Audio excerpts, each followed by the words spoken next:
Bienvenue dans ce hors-série du podcast 42 minutes pour trouver sa voie. Les hors-séries sont des épisodes complémentaires un peu différents qui vous apportent le regard affûté d'un professionnel sur l'un des aspects du discernement professionnel.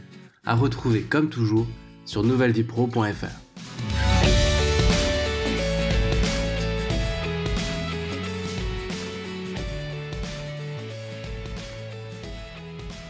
Salut à tous, je suis très heureux de vous retrouver pour un nouvel épisode. Vous avez dû voir que c'est le deuxième hors-série qu'on fait coup sur coup.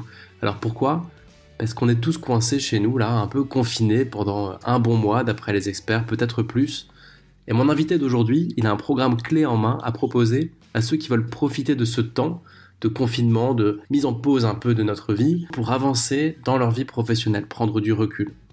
Le thème de cet épisode, c'est la psy-tech, ou plutôt comment une startup a inventé une nouvelle méthode de discernement. Je vais passer le micro à Ludovic de Groma, cofondateur et CEO de Chance, qui va nous parler de social business, de technologie, de psychologie, mais surtout de comment on trouve le bonheur au travail.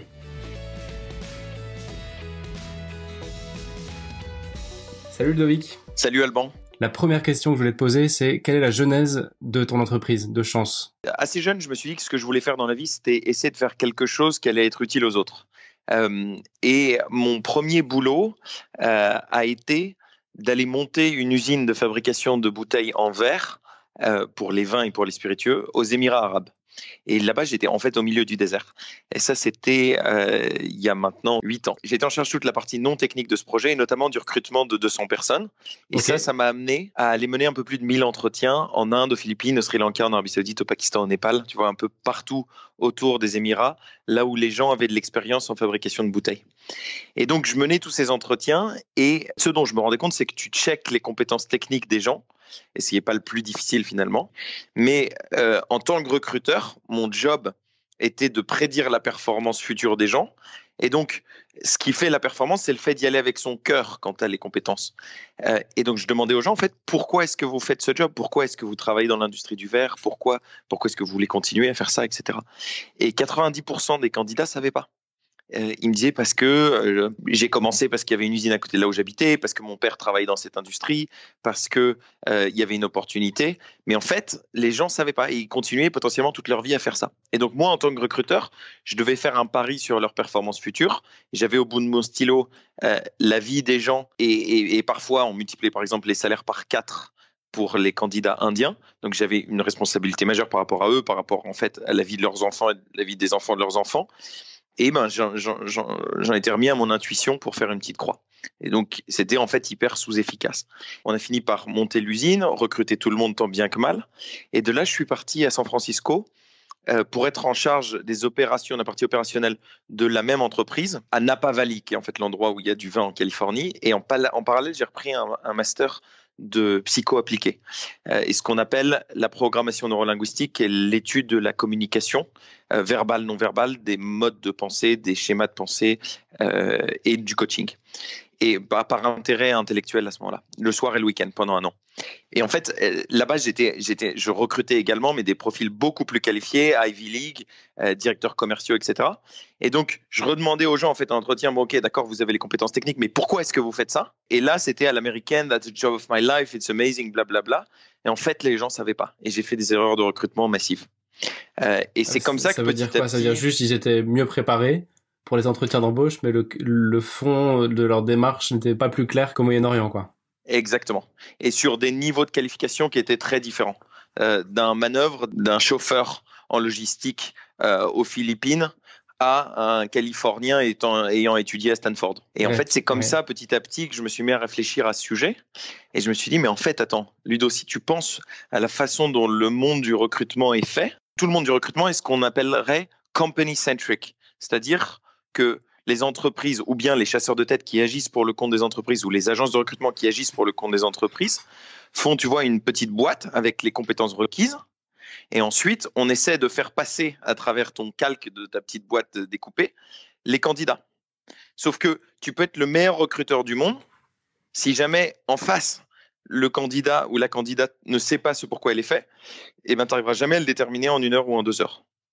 Et donc, structurellement, ce système de recrutement marche pas. Et c'est à quoi ça aboutit? Ça aboutit à, aujourd'hui, on considère qu'il y a 67% des gens, 2 tiers des gens dans le monde, qui se disent désengagés au boulot. Et tu t'es dit que c'était possible de changer ça?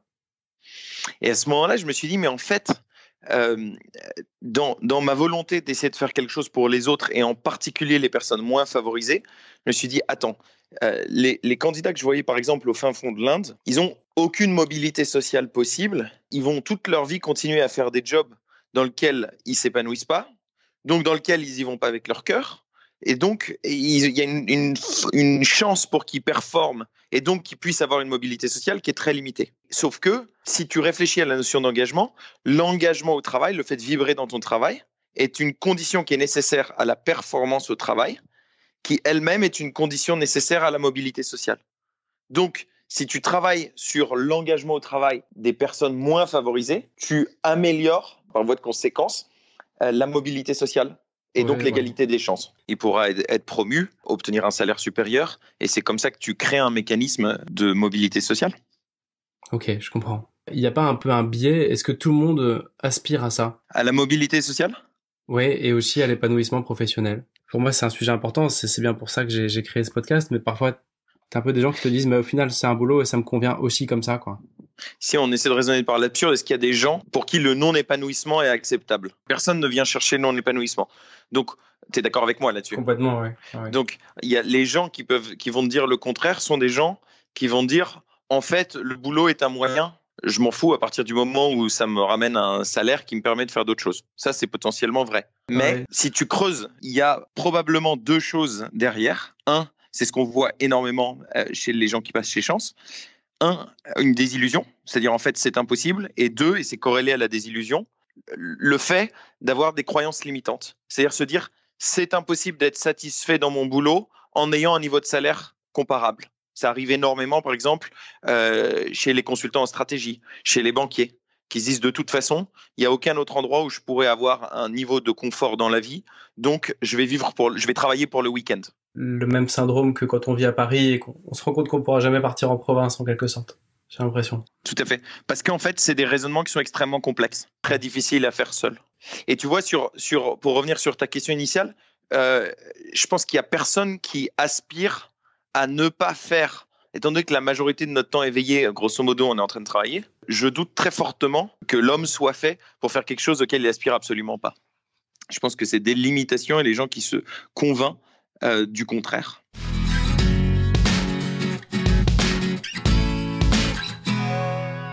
Sur cette base-là, tu es toujours aux États-Unis. Et tu te dis bon bah voilà, je fais le même constat au Moyen-Orient et aux États-Unis. Comment t'as mis tout ça en action après? Là, on est en début 2014 et donc j'étudiais la psychologie. Je découvrais la tech à San Francisco parce que si tu t'intéresses pas un peu à la tech, t'as pas de potes. Parce que personne ne te parle, parce que c'est finalement toute la vie de cette ville.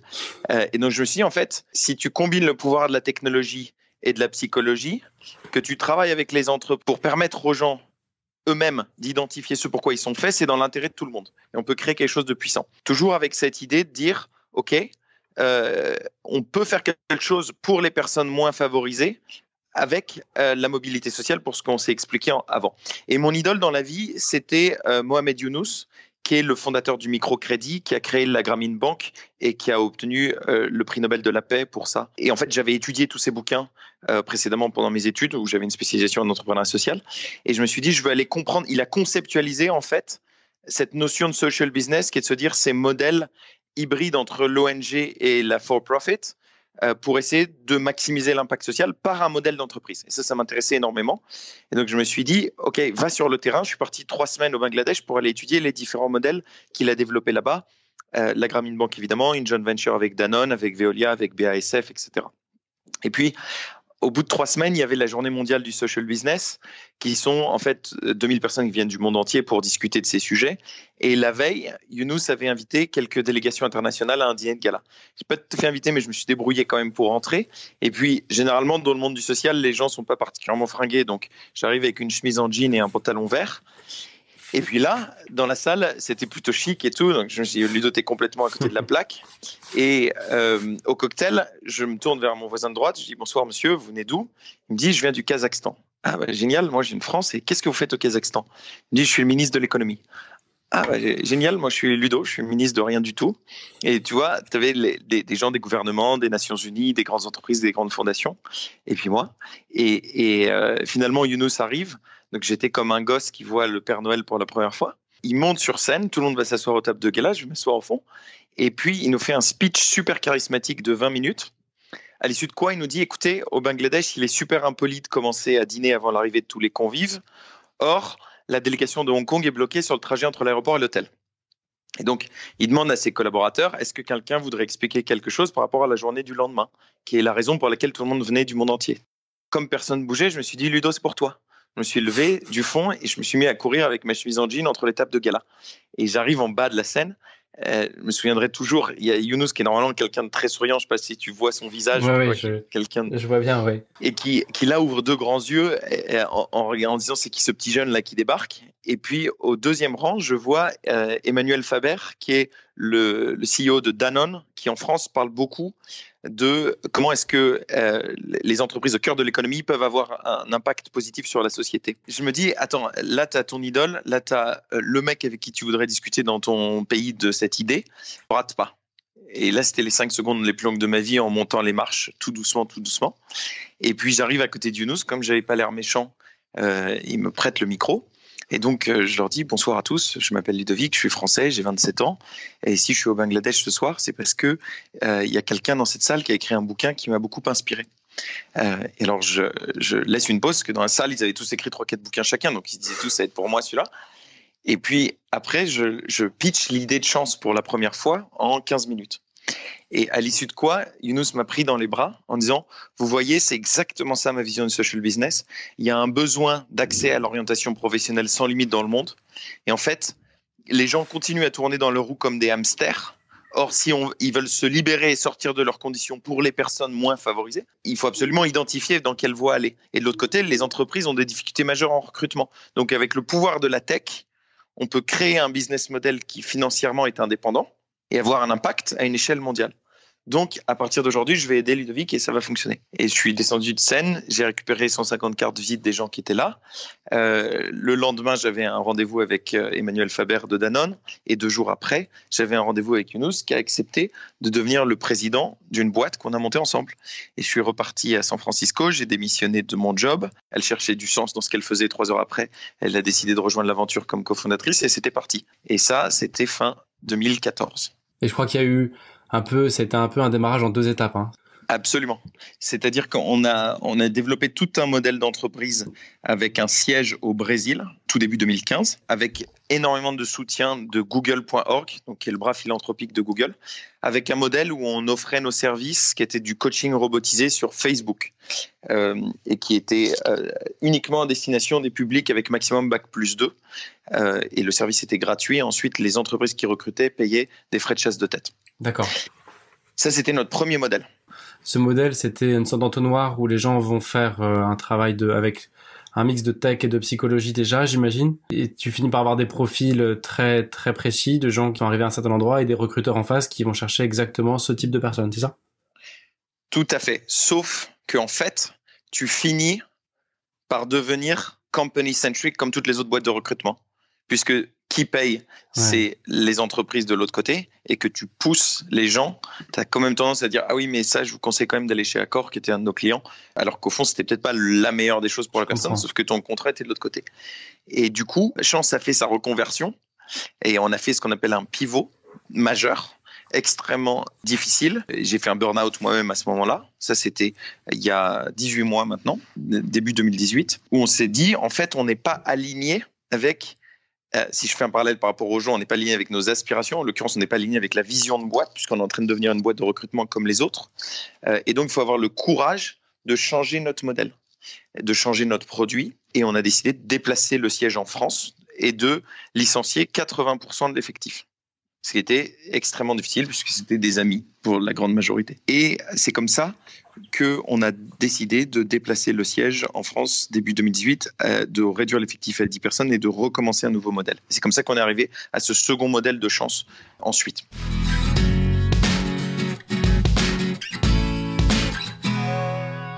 Est-ce que tu pourrais essayer de résumer un petit peu la philosophie ou le fonctionnement de ce nouveau modèle, du modèle définitif de Chance, ou en tout cas du modèle actuel? Donc aujourd'hui, Chance est un parcours de coaching digital pour permettre à chacun de choisir le travail qui le rendra heureux ou qui le rendra heureuse. Et donc, on a développé, on se dit être les pionniers de ce qu'on appelle la psytech, qui est l'imbrication extrêmement fine de la psychologie et de la technologie. Le principe sous-jacent à la psytech, c'est de dire que aucun humain, aucun spécialiste d'orientation, aucun coach, aucun conseiller d'orientation n'a la capacité d'embrasser la complexité du monde du travail. Et aucun candidat, a fortiori, on parlait tout à l'heure des gens qui pouvaient avoir des désillusions et qui pouvaient avoir des croyances limitantes, aucun candidat avec tous les biais qu'on peut avoir sur nous-mêmes n'a cette capacité. La complexité du monde va croissante, ce qui rend la chose encore plus difficile avec les 500 millions de jobs qui sont censés disparaître dans les 10 années à venir, etc., et tous les nouveaux jobs qui apparaissent en permanence. Donc, aucun humain n'a cette capacité. Question, est-ce que l'intelligence artificielle et la tech peuvent se faire seules? Réponse, c'est ce qu'on croyait, c'est ce que, en fait, beaucoup de startups croient encore naïvement, mais non, absolument pas, parce que s'il y a cette puissance de calcul de l'IA qui est infiniment supérieure, jamais dans les 20 prochaines années, l'IA n'aura la capacité de naviguer la finesse de la psychologie humaine, le je ne sais quoi. Et donc, la réponse est dans la combinaison des deux, de prendre le meilleur de ces deux mondes, à savoir le meilleur de l'intelligence artificielle et de l'intelligence humaine, et de les combiner. Et ça, c'est ce que fait Chance. C'est l'aboutissement de 5 années de recherche et développement. Ok. La tech pour la tech suffira jamais. En tout cas, dès lors qu'on s'adresse à la psychologie. Enfin, le fait de venir cruncher de la tech et une approche de l'individu, une approche humaine qui fait qu'on peut avoir des choses assez puissantes, quoi. Tout à fait. Et une fois qu'on a dit ça, c'est probablement extrêmement clair pour l'auditoire. Peut-être que je vais te donner 2-3 explications. Écoute, on ira dans le détail après un peu de la tech. Pour rester un peu sur la philosophie, sur vraiment l'ensemble de la méthode. Moi, j'ai noté 2 piliers forts. Alors, tu peux creuser si c'est pertinent et on passera rapidement si j'ai un peu mal compris. J'ai compris qu'il y avait une question d'immobilisme à la base sur laquelle vous avez beaucoup travaillé et le concept de croyance limitante. Absolument. On me demande souvent qui sont les concurrents de Chance. Les gens disent mais en fait c'est assez nouveau ce que vous faites, il n'y a pas vraiment de concurrents, il y a les coachs indépendants, il y a quelques tests psychotechniques à droite à gauche, il y a quelques formations à la connaissance de soi, mais vous n'avez pas vraiment de concurrents. Qui sont vos concurrents? Et ma réponse est toujours en fait effectivement on n'a pas vraiment de concurrents, ou alors notre concurrent est partout et omniprésent, c'est la procrastination. C'est la procrastination et les croyances limitantes. Essayez de réfléchir 2 petites secondes à votre ami avec qui vous dîniez il y a 6 mois, qui vous disait pendant le dîner, avant qu'on soit tous confinés chez nous, écoute, mon job, j'en ai marre, je veux changer. Et puis vous le revoyez 3 mois après, et cette personne vous redit, ouais, mon job, j'en ai toujours marre, j'ai toujours pas changé. Et je suis sûr que vous avez au moins un exemple, voire peut-être 2 exemples, et peut-être que la personne dont on est en train de parler, c'est vous.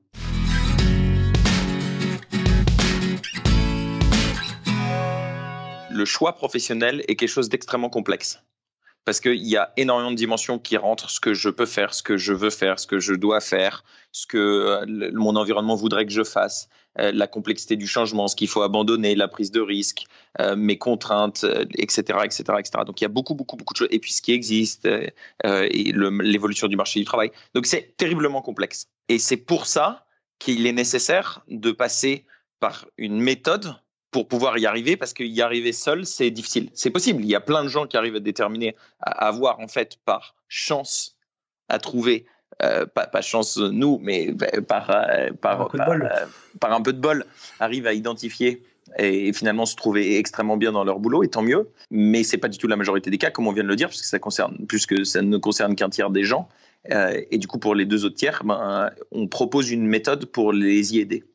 Pour moi, la méthode, c'est très important. Ça fait 2-3 ans maintenant que je m'intéresse beaucoup à ce sujet-là, de trouver un boulot qui convient bien.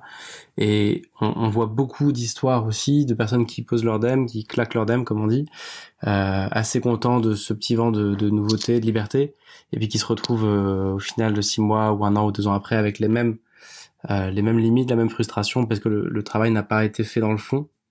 Je pense que c'est parlant aussi, tu vois. C'est pas de l'immobilisme, mais c'est là que de la méthode est indispensable en tout cas pour la plupart d'entre nous, je pense, ouais. T'as raison, il y a l'immobilisme et puis il y a la mode du freelancing, il y a la mode de l'entrepreneuriat. Là, ces dernières années, il fallait absolument devenir freelance, il fallait absolument devenir entrepreneur. Et je vais être à moi-même mon propre boss, blablabla. Mais c'est pas du tout fait pour tout le monde, ni l'un ni l'autre. Et c'est tout sauf une liberté absolue. Et tous ceux qui sont freelance et tous ceux qui sont dirigeants d'entreprise le savent que c'est tout sauf de la liberté absolue. Au contraire, c'est un max de contraintes. Et ça, c'est des mauvais choix par absence de méthode. J'ai entendu parler de croyances limitantes en surfant un peu sur chance. Alors, c'est un concept un peu connu, mais vous, comment vous l'approchez, ce facteur-là? À plusieurs moments, on vient demander à notre client, donc, qu'est-ce qui vous limite? Quelles sont vos contraintes? Qu'est-ce que vous ne pouvez pas faire et pourquoi? Et ensuite, on collecte toute cette donnée et ensuite, méthodiquement, on va challenger chacun de ces points. Soit ce sont des contraintes qui peuvent être contournées, donc c'était des croyances limitantes, soit c'est en fait, comme son nom l'indique, des croyances, c'est-à-dire qu'en fait, on peut la déconstruire parce que c'est basé sur une hypothèse qui est fausse. Et troisième cas de figure, soit c'est vraiment une contrainte, c'est pas du tout une croyance limitante. Et dans ce cas-là, il faut la prendre en compte comme le cadre, le territoire dans lequel on peut jouer dans l'exercice du libre arbitre et du choix professionnel. C'est très clair. Et pour discerner si quelque chose a une réelle existence, si ça se matérialise vraiment, s'il y a un risque ou autre, un peu de méthode fait du bien aussi. Absolument. C'est extrêmement difficile de travailler sur ces éléments-là seul, voire complètement en mission impossible.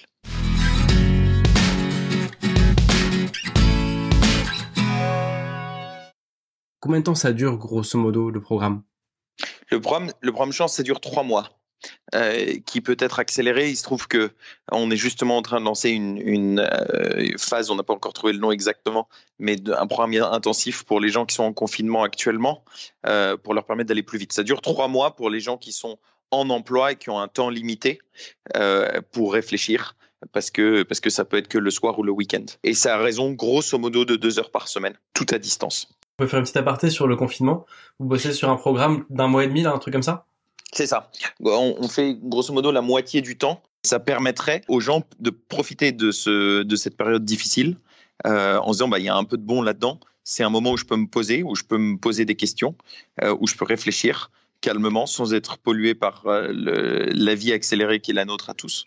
Et réfléchir à ce que sera ma vie post-confinement. Est-ce que c'est pour changer immédiatement? Est-ce que c'est pour simplement réfléchir à la suite de manière organisée? Libre à chacun de le faire. Et donc, comment vous organisez les choses? Quel est le parcours? Peut-être un tout petit point sur la psytech et ensuite je te montre comment matériellement ça se passe. Pour expliquer ce qu'est la psytech. La psytech, c'est la psychologie qui est propulsée par la technologie. Donc, avec la psytech, chaque moment du parcours chance va s'adapter à chaque individualité. Et comment ça se passe? En fait, c'est l'analyse des données et des comportements en temps réel, puisque tout est sur la plateforme.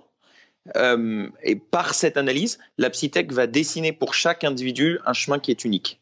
Et c'est comme ça qu'on va l'amener à prendre une série de décisions informées au fur et à mesure des séances pour construire le meilleur choix professionnel pour lui ou pour elle. Et au moment clé du parcours, où en fait, ou bien la machine se trouve limitée face à la complexité d'une problématique psychologique spécifique, oui, ou bien parce qu'il y a un besoin d'une empathie, le je ne sais quoi humain justement, ou d'un jugement, d'une intuition qui est le propre de l'homme face à la machine. Alors à ces moments-là, il y a un coach professionnel choisi sur mesure sur la base de la personnalité de la personne qui intervient pour des séances individuelles de vidéo coaching, toujours à distance, d'1 heure. Et ça, il y en a 6 aujourd'hui pendant l'ensemble du programme. Ça, c'est les 2 grandes parties de l'intégration de la psychologie et de la technologie. Donc, il y a de la psychologie à l'intérieur de ce qu'on appelle l'auto-coaching. Donc, le coaching fait directement par la machine, qui sont grosso modo 25 heures en tout. Et ensuite, il y a de la psychologie dans la partie humaine, qui est le vidéo coaching avec le coach professionnel sur la base de votre personnalité. Ça, c'est les 2 grands principes fondamentaux. Et ensuite, il y en a 2 que je mettrais comme secondaires, mais ils ne sont pas moins importants en fait. C'est la constitution de ce qu'on appelle votre équipe.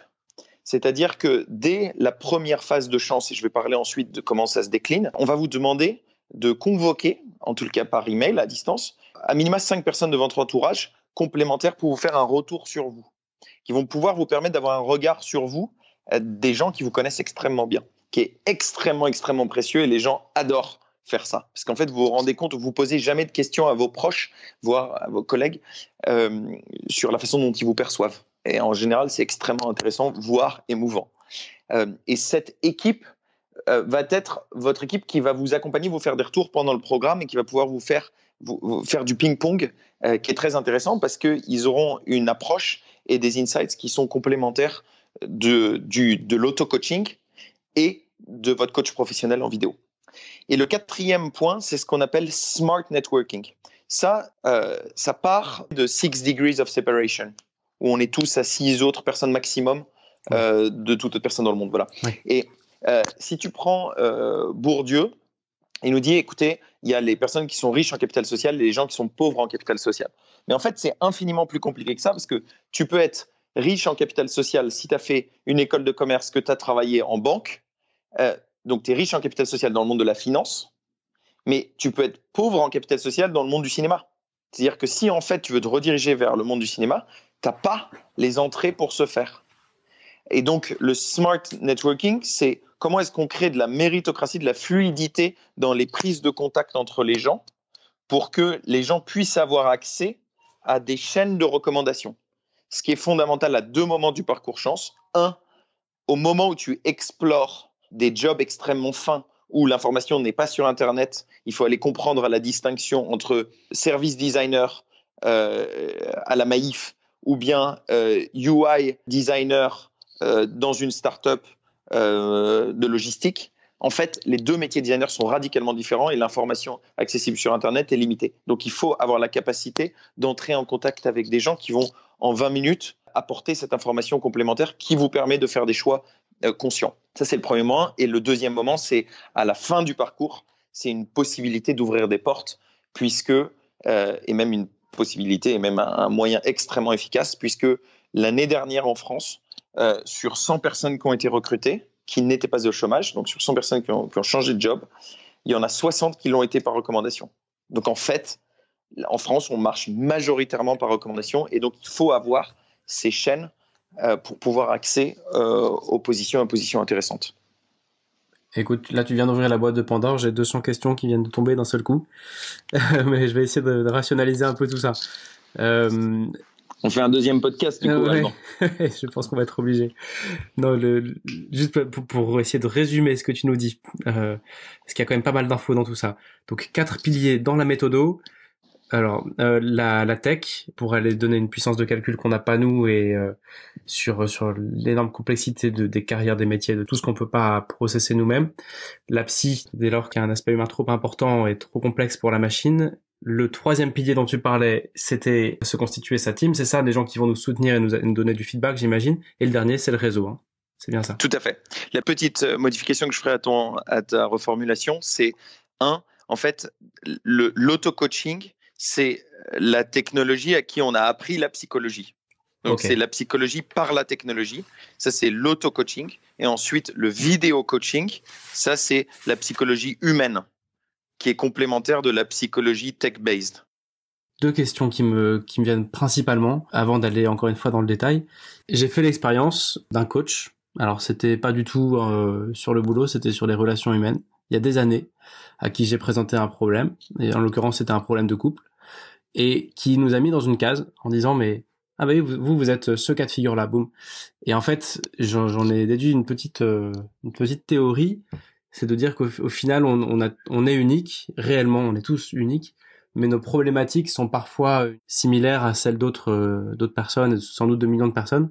Et ma question, c'est d'essayer de comprendre, est-ce que la partie tech s'appuie là-dessus, sans dévoiler les secrets de votre algorithme? Ça s'appuie sur quoi, cette technique? Sur le fait de venir regarder ce qui existe déjà et de se dire qu'on met les gens dans quelque chose qui a déjà été vécu au préalable? Comment ça fonctionne vraiment dans les grandes lignes? En restant sur ce que je peux partager, bien sûr. C'est une très bonne question et on peut absolument tout partager, qui est la philosophie de l'entreprise. On a décidé très fortement, c'est une vision d'entreprise, de la façon dont on utilise la data. Et en fait, on a déterminé qu'on ne dicterait pas aux gens les choix à faire et on ne les mettrait pas dans des cases. Et que l'utilisation de la tech et de la data serait là comme une assistance à la prise de décision. Et donc, on peut recommander des choses sur la base de caractéristiques qui sont similaires à d'autres cas, comme tu disais, mais on laissera toujours la décision à toutes les étapes au talent, au client. Ça, c'est extrêmement important. Donc, en ce sens, on peut dire que l'utilisation de la psytech est une assistance à la prise de décision du talent qui, petit à petit, va construire son choix professionnel final. Donc, ça vient augmenter l'humain et certainement pas le remplacer. Et encore moins le stigmatiser ou le clusteriser. Ok, sachant que, encore une fois, il n'y avait rien de négatif à ce que tu disais, dans le sens où, moi, pour ma part, ça m'avait rassuré de me dire, oui, en fait, je suis pas le seul à vivre ça, et visiblement, telle réponse a convenu, et de fait, la réponse qui avait convenu à des millions de personnes avant moi m'avait bien convenu, mais je comprends que ça se base pas là-dessus, c'est plutôt des moyens augmentés, plutôt que une réponse similaire à d'autres personnes qui ont vécu le truc avant, quoi. C'est ça que j'en comprends. Absolument. Et faire très attention à ça peut être le cas et ça a de la valeur dans beaucoup de cas, mais il y a des fois où c'est pas le cas et donc là il y a une responsabilité éthique. Donc il faut faire extrêmement attention à ne pas inciter la personne à faire des choix sur la base d'une recommandation dans lequel il y a une petite part, une petite variable d'inconnu qui peut faire que ça peut potentiellement ne pas être la bonne chose pour la personne. C'est pour ça que, on apprend à la personne à bien remettre en cause les choses et faire ses choix. Et 2, qu'on a aussi le coach en complément pour bien challenger les éléments. Et 3, il y a l'équipe en complément qui vient aussi rechallenger, surchallenger, qui est en fait tout un processus de qualité pour être assuré que le choix professionnel final a été testé dans tous les sens et qu'in fine, c'est le bon.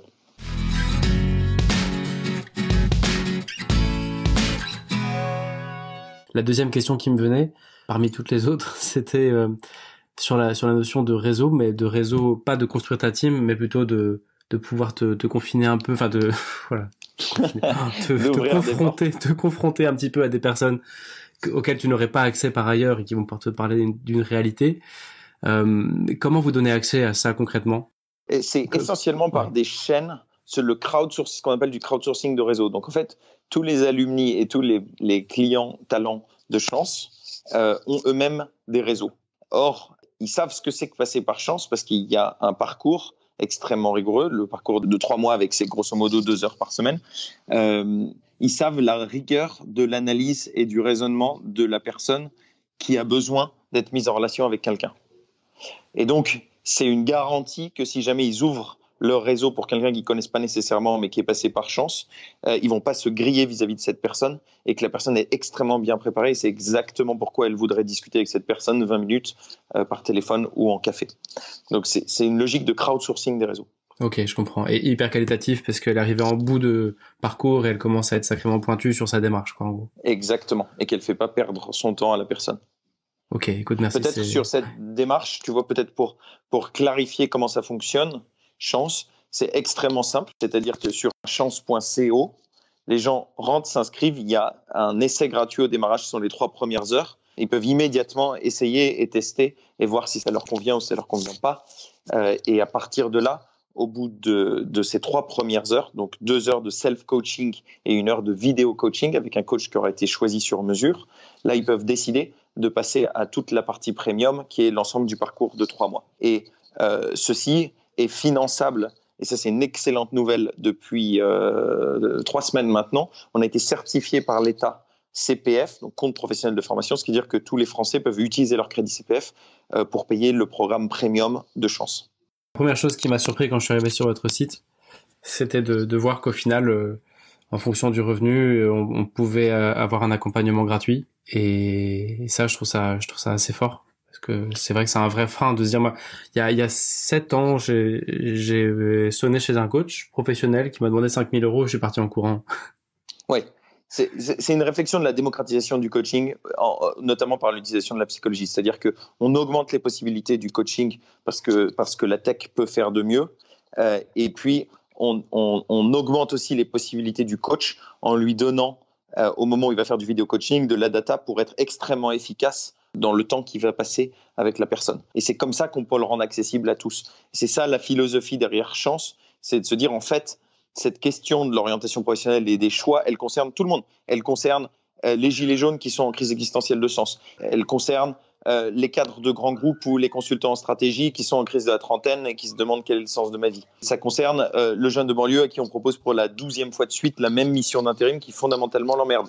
Et en fait, ça concerne tous les Français, sauf qu'on n'a pas tous les moyens et on peut avoir un système qui justement se concentre grâce à tout ce que je vous ai expliqué sur l'unicité de chacun et qui peut faire des parcours super personnalisés afin d'amener chacun au choix professionnel qui le rendra heureux. Et si on prend le temps de dérouler un peu justement cette méthode, ma question est sans doute débile puisque par construction, ça va dépendre de chacun, j'imagine. Ça va dépendre de chacun, mais il y a 3 grandes phases quand même. Le premier mois, grosso modo, c'est une phase d'introspection. C'est-à-dire qu'on va travailler toujours avec ce rythme binaire, l'auto-coaching à faire seul quand vous voulez et la séance de vidéo coaching à faire avec le coach. Il faut juste s'arranger avec le coach sur la prise de rendez-vous. Vous allez d'abord travailler sur l'introspection. Donc, quelles sont mes aspirations profondes, quelles sont mes compétences et quelles sont mes contraintes. Et ensuite, on va travailler sur toutes vos barrières psychologiques et les croyances limitantes qu'on pourrait faire sauter, comme on a dit tout à l'heure. Et ensuite, on utilise cette data au bout d'un mois pour vous recommander à la fin de l'introspection une liste de 40 à 50 pistes professionnelles qui sont alignées avec qui vous êtes. Ça, c'est le démarrage de cette deuxième phase d'exploration. Ça, c'est une phase qui dure 6 semaines. Et pendant cette phase d'exploration, est-ce qu'Alban, tu connais le jeu de qui est-ce ? Oui. Tu sais, est-ce que c'est un homme, une femme ? Est-ce qu'il y a une moustache, un gros nez, une grosse oreille ? Oui. C'est ça l'inspiration en design, qui est de dire on va réduire de 40-50 jusqu'à 1 par toute la méthode chance pendant les 6 semaines qui suivent, grosso modo. C'est la fin de la phase d'exploration. Et ensuite, les 2 dernières semaines sont du test and drive. Là, je ne sais pas comment il faut dire. On vient tester la robustesse du projet. On vient certifier l'adéquation d'une personne avec un travail au regard de 3 choses. Ses aspirations, ses compétences et ses contraintes. Et ça, c'est la fin du programme de 3 mois. Et là, on accompagne ensuite la personne jusqu'à l'entrée dans le job. Très clair. Les aspirations, elles prennent quelle forme dans votre programme ? On parle de quoi quand on parle d'aspiration chez Chance ? On parle de 5, ce qu'on appelle les moteurs, qui sont les éléments essentiels pour que vous soyez heureux dans une fonction. Donc, on vous aide à prendre des décisions, d'abord à clarifier, à écrire, à tester et à classer ce qui compte pour vous dans la vie. Et c'est ces éléments qui construisent ce qu'on appelle mon profil. Et c'est à partir de ça que vous allez tout dérouler. Donc, là où on est radicalement différent, par exemple, des bilans de compétences, en général, on dirait dis-moi ce que tu sais faire, je vais te dire ce que tu vas faire. Et ce que Chance dit, c'est dis-moi ce à quoi tu aspires et on va construire ensemble ce que tu vas faire. Quel est le degré de précision du livrable ? On parle de quoi quand on parle de la dernière carte qui est restante ? C'est une très bonne question et merci pour celle-ci. On a tendance à croire qu'un métier, c'est un titre. La façon dont on définit une mission professionnelle, un travail chez Chance, c'est 4 choses. 1, c'est un rôle. Donc là, pour le coup, ça s'approche des tâches que vous réalisez et c'est la manière un peu traditionnelle de donner des titres. 2, c'est une finalité. Là, pour le coup, extrêmement lié à la notion des aspirations. 3, c'est un environnement de travail. Et 4, ce sont les contraintes. Et donc, un projet professionnel, une mission professionnelle à l'issue de Chance, c'est ces 4 choses extrêmement claires pour la personne. Comment ça se passe à partir de ce moment-là ? Donc, on va tester ça. On va essayer de décortiquer, on va essayer de choquer le projet de différentes manières, histoire de vérifier qu'effectivement c'est le bon et que c'est pas juste un enthousiasme momentané. Et une fois que c'est ça, on va certifier la personne. Donc ça, c'est la fin du parcours de 3 mois. Ensuite, on va accompagner cette personne dans la suite. Alors là, c'est pas le rythme intensif des 3 mois, c'est plutôt faciliter, éventuellement mettre en contact pour des rencontres dans le cadre du smart networking dont je te parlais tout à l'heure, voire des mises en contact avec des chasseurs de tête qui cherchent pour ces fonctions en particulier ou avec des entreprises qui cherchent avec ces fonctions en particulier. Mais on spécifie surtout quelque chose, c'est que pour rester bien talent-centric, on ne travaille pas pour des entreprises en recrutement. Et donc, on ne peut pas garantir à chaque personne qu'on va trouver pour lui ou pour elle le job. Encore une fois, même philosophique sur la data, on est là en assistance des gens, on est là pour les aider à faire ce qu'il faut pour eux et on n'est pas là pour faire pour eux.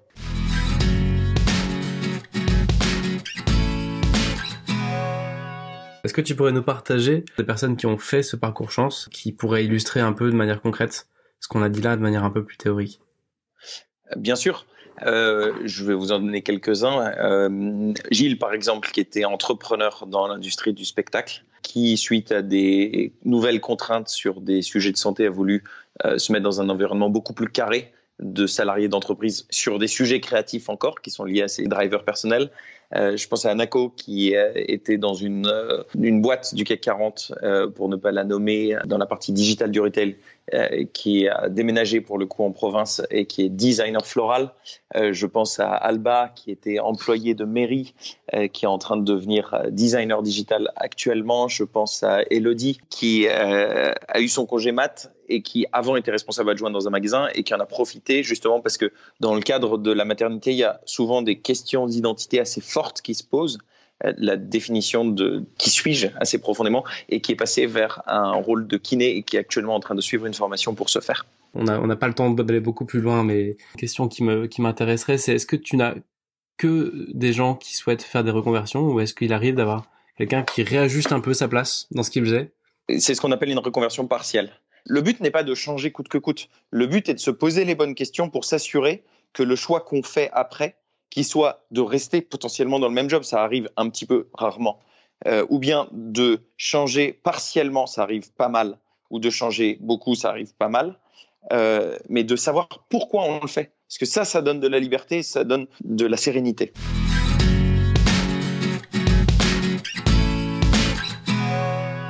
Pour terminer cette interview, quel défi tu donnerais pour quelqu'un qui veut se mettre en action? Alors, je proposerais de noter les 3 questions que je vais citer tout de suite. La première serait, qu'est-ce que vous regretterez de ne pas avoir fait dans 20 ans?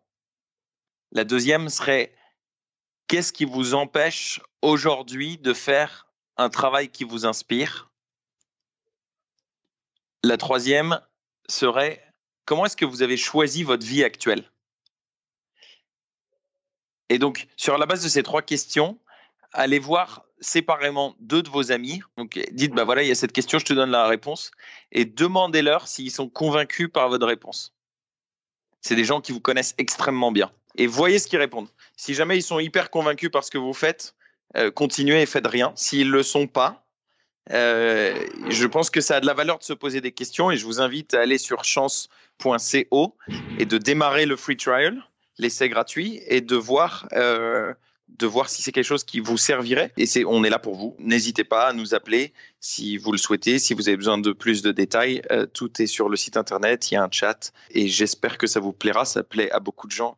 Et j'espère que ça va continuer. Écoute, merci beaucoup Ludovic. Merci à toi Alban, à bientôt. J'espère que cet épisode vous a plu et je vous donne rendez-vous dans 15 jours pour un nouvel invité. En attendant, n'hésitez pas à laisser un commentaire, rejoindre le groupe Facebook de 42 minutes et surtout, éclatez-vous dans votre job.